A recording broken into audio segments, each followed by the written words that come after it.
Justice for Mir, stop ragging, stop bullying.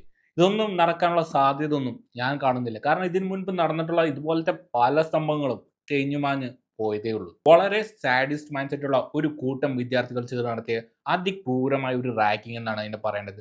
ബലപ്രയോഗത്തിലൂടെ closet നക്കിപ്പിക്കുന്നു, ആ ക്ലോസറ്റിൽ മുഖം വെച്ച് ഫ്ലഷ് ചെയ്യിപ്പിക്കുന്നു, കത്തി കൊണ്ട് മുറിവേൽപ്പിക്കുന്നു, കൂടാതെ മരണം വരെ ആഘോഷിക്കുന്നു. എന്തൊക്കെയാണ് ഈ കേൾക്കുന്നതല്ലേ? ഇവിടെ മിഹിറിന്റെ അമ്മ പറയുന്ന പോലെ കൊച്ചിയിലെ ഗ്ലോബൽ പബ്ലിക് സ്കൂളിൽ വെച്ച് ഇങ്ങനെ ഒരു റാഗിങ് നടന്നിട്ടുണ്ടെങ്കിൽ അതിൽ വീഴ്ച പറ്റിയത് അവിടുത്തെ ടീച്ചേഴ്സിനും അവിടുത്തെ മാനേജ്മെന്റിനും തന്നെയാണ്. എന്നാൽ ഈ ഒരു വിഷയം അവർ അറിഞ്ഞപ്പോൾ അവരുടെ സ്കൂളിന്റെ പേര് പോകുന്നതിലാണ് അവർ ഏറ്റവും കൂടുതൽ വേവലാതിപ്പെട്ടതെന്ന് അറിയുമ്പോൾ കഷ്ടം തോന്നുന്നു. സ്കൂളിൽ ഇങ്ങനെ ഒരു റാഗിങ് നടന്നു, അതിന് ഇന്ന ആക്ഷൻസ് എടുത്തു.